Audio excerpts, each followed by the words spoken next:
Welcome to Love and Lattes, the podcast designed for women who are ready to stop settling and start living a life full of authentic love, confidence, and real connection. I'm your host, Victoria, the self-love scientist, speaker, and coach, and I'm here to help you reclaim your power, deepen your relationships, and fall unapologetically in love with yourself. So grab your tea, your latte, or your favorite beverage, and let's get started. What happens when the fairy tale ends or never actually truly began? Have you ever done everything right on paper? The career, the relationship, the house, and everything still feels like it's missing. Or maybe you're like, damn, I can't catch a break. Well, guess what, babes? Today I'm sitting with Mandy Merrill. She's a coach, a hypnotherapist, a NLP practitioner, and author of her greatest book, Fuck the Fairy Tale. And she works with women who are ready to stop living by shoulds and start designing lives that actually feel like theirs. My loves, in this episode, we're going to untangle the expectations, the conditioning, and we're going to let go of that fairy tale narrative that keeps us stuck so that we can step confidently into who we truly are and love the life we have. Mandy, welcome. Thank you. Good morning. Oh, it's good morning for me. Good morning What time? for everyone, It's good like. morning for you. Okay. Hi. Hi, I'm so happy you're here. And everyone, like, shout out to Mandy. I'm so blessed that we have the ability to connect like around the world. It's 3 a.m. her time when we're doing this, EST. So come on. Mandy, why? Okay, so I want to start off first. I kind of want to talk a little bit about your book because when you brought it up in our first conversation, I was like, hell yeah. Because I feel like, and this is myself and just women in general, we get fed this information of this fairy tale dynamic lifestyle. For me, it was, go to school, get the job, especially in the government, and then get married, house kids, blah, blah, blah, blah, blah. And I was on track. And then I had my, crisis and divorce, starting over. However, so happy. So, can you kind of walk me through like what was it that you were like, honestly, I need to talk about this because fuck this fairy tale. Yeah, look, it was Victoria, it was a strange happening to get into the book. I had actually started writing a different book about 18 months before, and that book was it's still in progress. It's called the Memoir of an Ordinary Girl. It's my story, and we'll go through some of that super fun, yucky, traumatic stuff, I'm sure, as we're going through the conversation. Um, and I got a bit stalled with writing that book. My dad passed away, and I kind of just couldn't get out the last bit. But I'm someone who, when you see Facebook posts from me or when you see Instagram posts from me, the Facebook posts are, those really long form, almost story posts, and I've never got enough characters on Instagram to get my posts to go with the perfectly curated square. And then I started thinking about the perfectly curated square, and I was like, it doesn't have enough room for me to tell everything that I want to tell when I'm putting out a post or putting out some information or putting out a coaching tool or a strategy or talking about something that is real. And it just got me starting to think that, this whole real life that we live doesn't fit into today's box. It doesn't fit into the boxes of today. And I remembered back to, when I was a little girl, I was the straight A student. I finished high school. I got into university. I ended up, getting married and having a family and having the big perfect house and the car and the career and everything else. And I wasn't happy. Mhm. I by sliding doors had ended up back in my hometown in the house behind the white picket fence with, the required average number of children and a husband and everything else. And it was something that I had, as a little girl, never really aspired to. Mm. And I thought, well, where has that come from? Why did that happen? We know sliding doors, we know that things can happen in life, um, and it was because of the shoulds. I should get married. I should have children. I should have the career. I should have the house. But I was not happy. And the unhappiness for me, and I'll be very clear, it wasn't being unhappy with the person who was my husband. I wasn't unhappy with the actual house that we lived in. I wasn't unhappy with the job that I was working in. It was the combination of that whole picture. And my unhappiness led to severe alcoholism, severe chronic depression, to a point where, fast forward to 2016, I was drinking up to 8 bottles of wine a day. I'd divorced by then. I was in financial stress. I had destroyed my career, destroyed my family. My hair was falling out. My skin was peeling off. And when I had started to write this first book, I had started to write the book based on my story of how I got to that point and addiction and coming out the other side. And I thought there's actually more to it than just being unhappy. Where did the unhappiness come from? And it's the should. So then I went further and further and further down the rabbit hole and went, well, where on earth do these shoulds come from? And we think about Cinderella, we think about Snow White, we think about Belle from Beauty and the Beast, we think about Ariel from The Little Mermaid, we think about the Barbie house, we think about having the hairbrush as the microphone, we think about as little girls, getting dressed up as brides and marrying each other when you've got your little bestie when you're 5 or 6 years old. We see all of the Hollywood movies where, at the end of the day, the romance, the girl always gets the guy eventually, and it's always the meet cute, and it's always the man that is the end goal. So I started writing the book, Fuck the Fairy Tale, because this fairy tale is not something that was born in 2025. It was not something that was born in the early 2000s or the 90s or the 80s in the decade of excess, or the 70s. It wasn't even born out of the early 1900s or the 1800s. Even if we go back to medieval times, what we should do as women is get married and have children Mm-hmm. and be the ultimate goal is to be in a relationship with a man.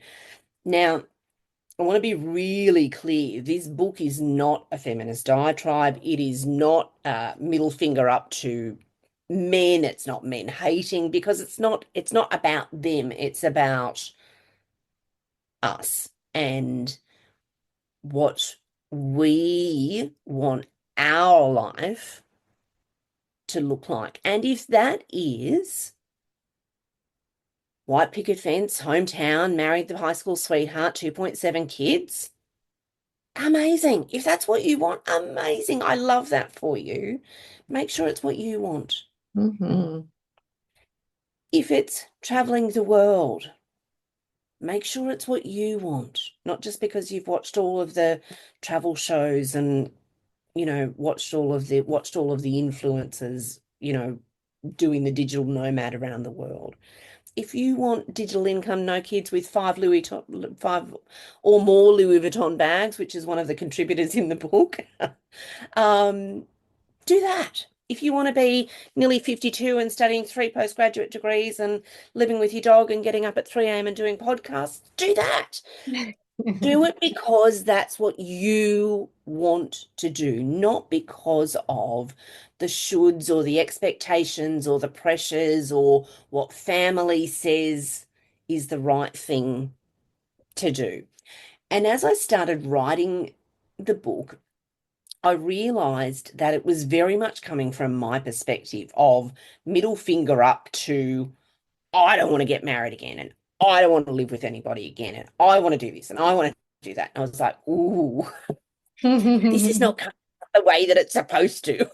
But that was my experience, Victoria, and that's what's right for me. It doesn't mean that it's right for other people, but it's absolutely right for me, and it's absolutely what I want to do. So what I did, and this is where I think the magic of the book came in. I just reached out to some women that I knew, and they were not coaches, they were not influencers, they weren't people who had a platform or a voice. And I said, look, I'm writing this book, and very much like you said in the intro, I'm writing this book. It's called Fuck the Fairy Tale, Find Your Own Magic. And I'm just writing about either the fairy tale that you chased and got, or the fairy tale you kind of saw from over there and went, whoo, that's not for me. I'm going the other way, 100 miles an hour. Or the fairy tale that you had and, like me, blew into smithereens. And so I had 8 women contribute their experiences to the book as well. And this beautiful, real, everyday, normal, ordinary woman experience has come out as the end result. And as I've had people read through the book, I've had commentary around things like, I finally feel heard for the first time in my life, and I know that I'm not alone. Mm. The book feels like a really big, warm hug that I didn't even know that I knew because it's just real. It's just real. And one of the things that you often find me saying as a coach is that life doesn't go in a straight line. Mine certainly hasn't. Life does not go like this. It goes like this, and then it goes around a bit, and then it might chuck you out the back and then start again. And like a bit of a washing machine. And I thought for a long time that I knew I wasn't the only person that happened to, but I thought I was probably one of the minority because again, what we see in our perfectly curated world on the highlight reel is everything going okay for everyone. And what this experience has shown me and has shown the people who are reading the book is that life going like this is actually really normal and it's okay. Um, so yeah, that's kind of the background of where the book came from. We'll be back after a quick break. I've been thinking a lot about patterns lately, especially the ones that show up in our relationships. For a long time, mine looked like overgiving, people pleasing, and convincing myself that if I shrink myself down just a little bit smaller, I would be enough. But knowing a pattern and actually breaking it are two very different things. And trying to untangle that alone can feel overwhelming. That's where therapy can help. Having outside support can help you recognize your patterns without judgment and make choices that actually support you. And that's why I'm grateful for today's sponsor, BetterHelp. BetterHelp makes therapy more accessible by connecting you with a licensed therapist online so you can get the right support in a way that fits your life and your schedule. Love and Latte listeners can get 10% off their first month of therapy by going to betterhelp.com/love and lattes or by clicking the link in today's episode description. Breaking cycles isn't about fixing yourself, it's about learning to love yourself differently.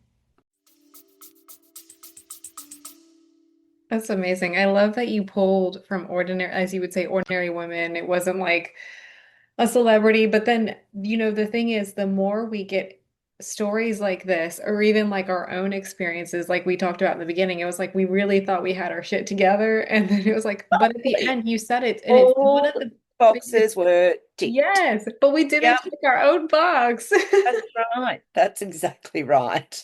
So, and I feel like, and I know from my own journey and from your journey, we start to figure out where these programs are coming from, the shoulds and the reality of like, well, that wasn't my fairy tale to chase. And at the end of the day, I truly just want to be happy, and happiness, it wasn't the white picket fence for that time. And for those who are listening, and they're like, oh my God, like same, because we see it that, whether it's the end of a relationship or people are stuck in jobs that are just more soul sucking than soul fulfilling.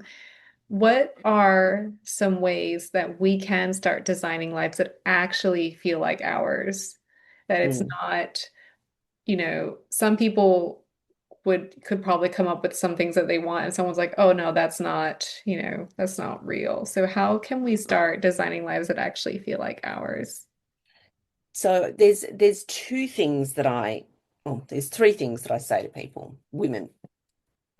One, start listening to yourself. Start listening to when you're hearing yourself say should. You don't need to do anything about it at that stage, but when you start hearing yourself saying the word over and over and over again, it starts to be a little bit of a, ooh, okay, what's going on here? It's just starting to bring you into that awareness. And none of us are perfect. It is going to happen right throughout your life. You're never going to get this perfect, right? It is such an ingrained programming. It's so organic. There's so many women out there who are, I'm independent and I've got the C-suite career and I've got the perfect house and the Manolos and the this and the that, and I don't live by the fairy tale. It's amazing how many women still, at the end of the day, the man, the family, the relationship, the children, the job are still at the core of who they think that they should be. Mm. When I first meet a new client, I say, "Who are you?" And they say, "Oh, I'm Victoria. I'm a podcast interviewer. I'm a Pilates instructor. I'm a mum. I'm a this. I'm a that." Okay. And then I ask them again, "Who are you?" And they said, "But I've just told you." No, who are you? And then we might go a little bit deeper. And it could be, I'm someone who likes to catch up with my girlfriends for coffee. I'm someone who, um, I'm an early riser. I am someone who has a messy desk. I am someone who prefers tea over coffee. And I say, okay, who are you? And then they get really stuck. And this is where I have to help them a bit. And I say, okay, we're now starting to actually look at who you are in here, not Mm. the external labels. Who are you in here? Are you someone who's kind? Are you someone who's generous? Are you someone who's loyal? Are you someone who fairness is really important to you? And this is their values. This is where we're getting into the absolute core of who you are, who they are as a person, because everything else, Victoria, is just labels. And those labels come from the world around us.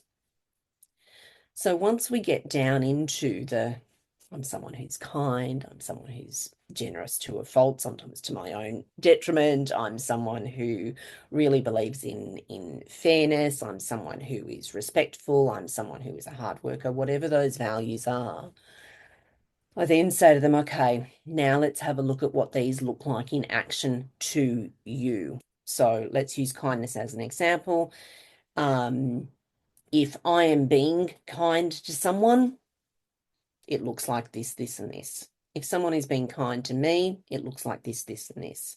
If I am being kind to myself, it looks like this, and this. And that's where I then concentrate with them, because I don't do the fluffy motherhood statements with them. I don't do the, oh, when I'm being kind to others, I give them space and time and I smile and I have eye contact. That's all lovely, but I actually want to know what that means in actual, tangible, real world actions. And when we are turning the lens in on ourselves, what does it look like to be kind to yourself? That is, you know, being kind to myself is following my passion of traveling the world.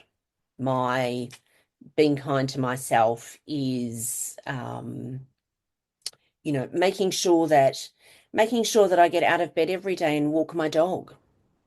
That's something that I do to be kind to myself, because having had severe and chronic depression, it's something that um, looking after my mental well-being, and my dog is a really big part of that. I'm being kind. Sometimes it's really hard to be kind to yourself. Sometimes she wakes up at 4:30 a.m. to go for her walk. Sometimes that's really hard. Mm. And people think that's not being kind to yourself. That's horrible. It's 4:30 in the morning. But that is actually being kind to myself, because I am looking after my mental health and my mental well-being. And that's when we start to differentiate the touchy-feely happy stuff from the actual rubber on the road, because getting up at 4:30 to walk my dog because that's what she likes, and I need to do that every day to keep myself well. It's kind to myself, but it's also hard.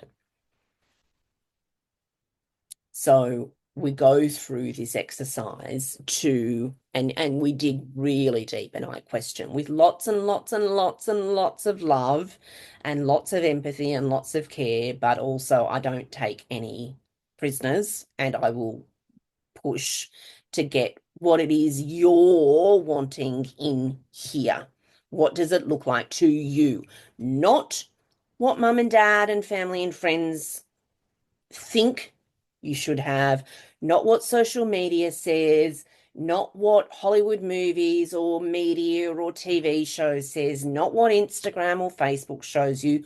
What is it that you want when you're stripped down to your core? So that's really how I work with people to start them on this path. Oh, that's beautiful. And it's such a tangible, vulnerable process because we don't give ourselves the time of day to actually check in and be like, am I like even if it's like a small decision, like am I actually going in alignment with this is what I want, or am I doing this because someone said I should?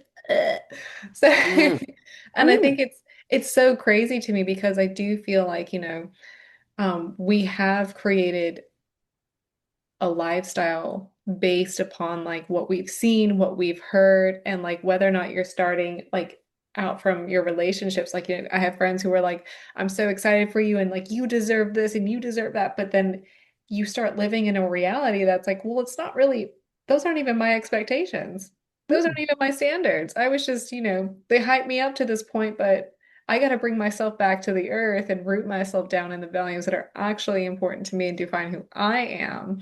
mm. And so I love that you give that opportunity for your clients. And for our listeners, I think, if you're listening to this and you're feeling like things are a little bit of a mess right now, just putting in the time to ask yourself and be honest. And I think the more honest you are, even if you don't know, like I've heard it where it's like, well, I don't know who I am. Like, I know you say that, but you do. And sometimes you just need someone holding your hand through the process, because it's scary and vulnerable and a really big part of certainly my journey. And I don't love the word journey, but my journey is I had to let go of ego, I had to let go of pride, and I had to let go of this version that I thought that I wanted. Mm. Um, and it's really hard. It's really hard. And I'm not ever going to promise you, and this is, I think this is where I differentiate as a coach.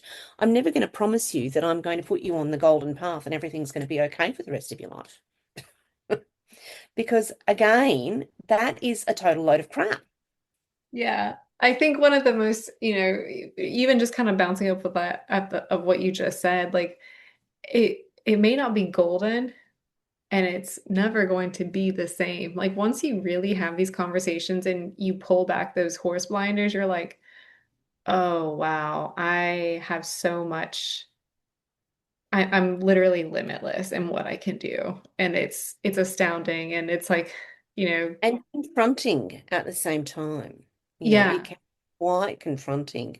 I've had some reviews this week on the book, both in social media and just um, off the cuff from some girlfriends. And part of the commentary has been you've got to be in the right headspace to read this book because it can be confronting. It's the mirror Mm. in front of your face that you cannot ignore. And I think the beauty is once you get to that point where you don't ignore it, that is exactly what you've said. You can do whatever you want. You're limitless. Once you've done that,